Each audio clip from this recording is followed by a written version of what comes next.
Hello again, friends, and you are my friends, and welcome to your match reaction show. Clarke crushes Coventry as Town beat Coventry City, march on in the FA Cup, and we're looking forward to hearing what you think, what you feel this afternoon, or whether you're watching on catch-up. Do get still involved. Leave us your thoughts, your comments. Who stood out?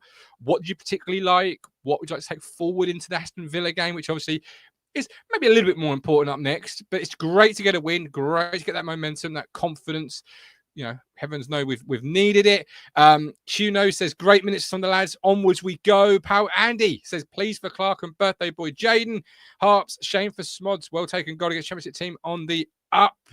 They battled well today, Coventry. Give them plenty of credit for the performance. You know, we had some real key quality moments, which, you know, for the money you've spent on the players that produced the quality moments, you'd hope so. But you've still got to do it. And they did it today in great effect, particularly Jack Clarke, who I'm sure we'll talk about as we proceed. Don't forget, like and subscribe, and we are partnered with the Anglian Air Ambulance. If you want to help save lives and have the chance to win £1,000 every week, I mean, who doesn't want to say yes to both those questions? Play the Anglian Air Ambulance Lottery by playing from just £1 each week. You're helping to keep their yellow helicopters flying. The East Anglian Air Ambulance Lottery creates 18 winners every week with prizes ranging from £50 to £1,000. Over 18s only. T's and C's apply. Link and description are available in our YouTube description. But please, whatever you do, gamble responsibly. Rob Holmes, great result. Hopefully those goals give some confidence for Hurst, Clarke and Philogene going forward. Solid debut from Palmer. James says Palmer looks good in goal.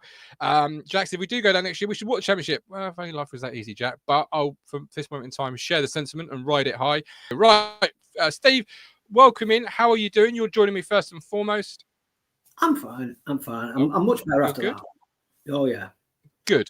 Well, I was saying to you off air, I'm not feeling very well. Got a side-splitting headache, a cough that keeps coming and going. So you're going to do all my talking. All right, I've done 2 minutes. I feel like I'm done now, so you can take over a little bit. What did you think of today's, 90-plus minutes of action? Well, we weren't great, but we were better, yeah. And it was a lot of. I was listening to commentary, and the commentary was like saying some of the things that we were hearing about us. You know, they made a mistake, and we made a mistake, and they were clinical. You know what I mean? And it was like that's where we are now. So I don't quite think we're like top Premier League standard or mid Premier League standard. We're probably top Championship standard, yeah. But we were great on the day. You know, Clarke was great. That's probably his best game I've seen him play. Where has this Jack Clarke been? You know, if we get performances like that, the left hand side is nailed down for me because that was excellent. I want to see more. You know. Smodic was good till he went off. That's fortunate there. I thought Hurst was very lively. You know, one of the goals. Which one was it? I think it was the third one. I think where he chased the goalkeeper down and the goalkeeper just kicked it out because he'd no choice. It was either that he was going to lose it, and then Clarke came in and scored. You know, so all round, even Phillips, all round there was lots of positive performances. You know, I think even Philogene second half he was better than first half, but you know. There's probably arguments for reasons why he wasn't really in the game first half, but there's lots of positive things to take out of the game, and we needed that. We needed that more than anything. You know, I was one of those people that were saying, "Play the full strength side. We've got to win this. We need the confidence." And he made 11 changes, and we still, you know, we weren't quite convinced and quite handle it. I know we had a few, you know, early moments. But you're always going to get them in games, you know. Even Man City had some early moments this afternoon or this morning, you know. So I thought Palmer was brilliant. You know, I wanted him to play now. I'd rather him get his debut because I think a debut is difficult for a keeper. And if you want to get your debut out the way, then you're not worrying about it being your debut. If he has his debut next week against Villa under the pressure in a Premier League game, if things go wrong, people will be on his back. I think that's what happened to Muric when he made his debut at Man City and he made a couple of mistakes. I don't think he recovered. And I think one mistake led to 2 mistakes, led to 4 mistakes. And it benefits him having a good performance in this game because fans will go into the next game against Villa going, well, I'm confident with him. I wasn't confident with him. And that's what, more than anything else, a goalkeeper in a back four needs confidence. And, you know, I've got confidence in Palmer. He made some great stops. I know the one that went in was offside, but even though it was offside, he still stopped it, you know. And that was a very good reaction set, you know. He played well today. I really like what I saw from Alex Palmer today. I thought he played really well. All in all, I think we played very well.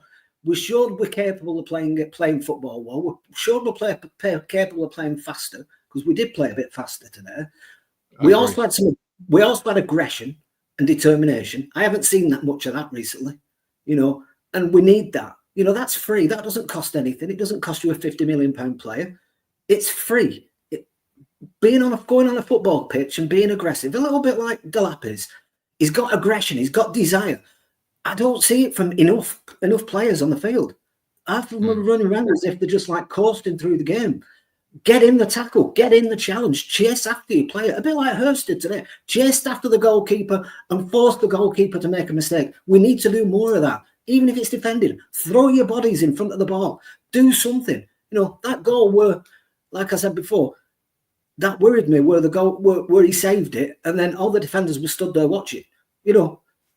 Go and get the ball. Go and assume your goalkeeper's going to save it and clear it. I think they assumed it was going to go in, so they just didn't bother. You can't don't assume. Just anticipate your goalie's going to save it. Trust your goalkeeper and go to clear the ball or block the ball. I know it was disallowed, but that worried me, that if that happens and it doesn't get disallowed, that's a goal. So we need to work on things like that. There's lots of things we need to work. Yeah. Aggression, determination, and they don't cost nothing. That's just going out and saying, look, as it's been said, you were the best football players in your school. Yeah, go out and prove it. You might not be the best football players on the pitch when we play Aston Villa, but you don't need to be. All you have to do is look at Leyton Orient this afternoon. They're not better than Man City. Everyone knows it, but they gave them a bloody better game than we did. And it has to be said. Different Man City team, but I share the sentiment. You can argue Leyton Orient's a slightly different side to us, if you want to compare it that way. All I'm just saying is they had determination, they had aggression, and they were going at them. We didn't do any of it. We just sat there and let them play, and we lost heavily. You might lose if, earlier on in the season, I think we were having a go at teams. We were aggressive, we were determined, and we were getting some good results. And when we lost, we were still in games. I think recently we've lost that. Whether it's changing players or changing formations, I do not know. But I think we've lost that. Early on in the season, we were still losing, but we're coming off the field with our heads held high, going, well, we had a shot, we had a chance. We weren't quite good enough, but we had a chance. We had the Brighton game. We were really aggressive. Yeah, they had plenty of shots and they probably should have won that game. But we weren't giving up, and that's what I don't want. It seems sometimes that a goal goes in and we just give up. Early on in the season, we weren't doing that. And we need to get back to that if stand any chance for me. Yeah, Mike D says, not so nice to play a side who aren't playing at 100 miles an hour with loads of physicality. AD says, all-round great performance by the whole team. Some great comments coming in. Sean said, the pace and space played into Town's hands. Palmer looks solid and had a good debut. Tommy, our resident, I think he's a Norwich fan. Looks like championship is Ipswich level, Gov. Well played. Cheers, Tommy. We'll take it. I don't want to be disrespectful for the team. I want to add a caveat. We have to remember we've gone up 2 leagues in 2 seasons. Yeah. I never, like me last season, I never even predicted promotion. I said 6th or 8th.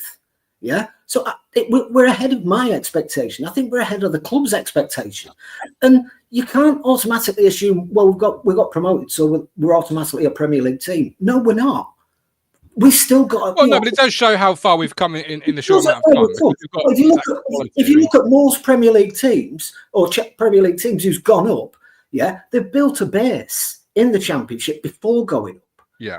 We didn't have that base before going up. We had to do it straight away. Yeah, so we're building it mid-flight, aren't we? Exactly. What we'd like to say. I would love us to stay up, and I still think we can stay up. There's games where I look at it now. Tottenham, Manchester United, Leicester, Wolves. Those games we can win if we're at our best. Yeah. So there are games that we can win. There's games that probably we're not going to win. But you never know. Nobody said we're going to beat Tottenham, or nobody said we're going to beat Chelsea. There can always be strange games, but we're only going to get those if we get the aggression and the determination back. So I do think we're a good enough side to stay up. Yeah. And I don't want to say that everything's negative, but But we've got to. If you haven't got the quality, you've got to have something else. And sometimes that is just being a bit more aggressive than other teams, or a bit more determined to win than other teams. Because teams in the Premiership will take us for granted, thinking, well, we can rock over these. And if you let them take you for granted, they will. So what we've got to do is we've got to be more determined and say, we ain't going to roll over without a fight. If you want to beat us, you've got to beat us. You can't. We're just not going to beat ourselves. And that's where we need to get to. I'm pretty sure McKenna does want that. But I think some of the players, especially some of the grounds we've played, Anfield, some of the players have probably never played there. It's probably a very intimidating atmosphere. You know, I don't want to go saying it was easy, because I've never played in front of 70,000 people. I bet it's bloody scary. Yeah. So you can understand what games like that, and especially with teams who are much better than us.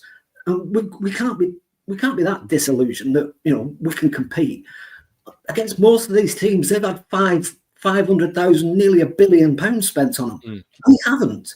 You know, even Everton's had £1 billion spent on it over the last 10 years. We haven't. And they might have wasted it, but they've still spent it.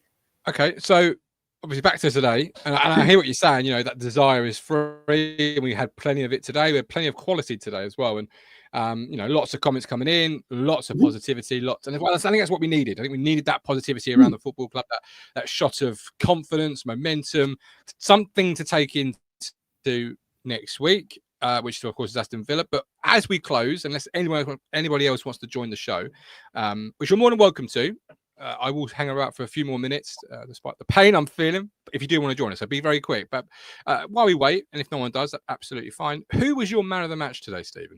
Who really stood out and shone for you?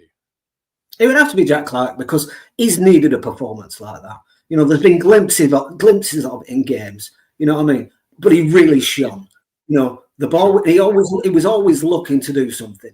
You know, that was a hint of Jack Clarke that we thought we were getting. You know, tricking his way into the box and, you know, dancing around players and then curving a lovely shot into the corner. You know, and the keeper was close to that. That was a perfect shot, because there's no way the keeper was stopping that. You know, so I'll give it to Jack Clarke. I do want to give a shout out to Jayden, because he's on his wrong side, or what he would say is his wrong side. He plays on the right hand side for England, but we won't go into that. You know, and he needed that as well. So there was players who've just come in. Then is it, Steve? It's not his wrong side, then, is it? It depends who you ask. You ask him, he's a left winger. You ask the England manager, he's not. But, you know, and Kieran McKenna. There's players who needed that, and there's players who needed that little bit of boost, saying, "See, you can do it." I know it was Coventry, but Coventry are chasers. They're not a stupid team. They're a chaser in the Championship, and they can be dangerous. I was worried going into today, because Coventry were quite capable of turning us over, and in the end, we just took it away from them. You know, we had some shots, and when we had them shots, we were clinical. And they had shots and they weren't clinical. That was how a Premier League team beats a Championship team. Take your chances, be clinical with your chances, and when they have their chances, they're not as clinical. That's how Premier League teams beat us. That's how we as a Premier League team beat them. It was a perfect performance in that respect. Absolutely. Don't forget, Stowmarket Osteopaths, 01449 613 633. Don't live life in pain. Give Freddie a call on 01449 613 633. That's Stowmarket Osteopaths. Craig says just what Jack Clarke needed today. Of all summer signings, he excited me the most. Hope he gets a run of games now. Clarke for me too, says AD Croucher. Steve hates Premier League. Cliche football played in giant advertising hoardings. Lovely to see proper footy again, says Steve. Sharon says Phillips for her man of the match. Lee says Hurst was his man of the match. And Sean says, so happy my granddaughter's first away game today. Daisy May's first away game. Well, I hope she enjoyed it. It's a great one to obviously start the ball rolling there, Steve. That goes to show how difficult man of the match was. And it was. I could have picked every single one of those players. Phillips, Hurst. It was very difficult to pick. 100%. Because of the end product. And that, you know, that bodes well when multiple players were playing well and doing what they're supposed to do, you know. So that's something that I hold on to. And I'm still positive towards the end of the season. You know, there are teams that we can beat. And if we play like that, we can beat them. Agreed. Steve, appreciate you coming on and joining me this afternoon. I really do, especially today as I don't feel very well. So appreciate it. You look after yourself. Have a great Saturday evening. Don't forget, we are live again tomorrow at 1 p.m. for more reaction, and also looking ahead to Aston Villa as we return back to Premier League action. And Mike D sort of sets the scene for us ahead of tomorrow and says the question is, how many changes by the Tinkerman for Villa? I'll let you think on that on this Saturday night. But until tomorrow, take care of each other. Have a great one. And I'll see you soon. God bless.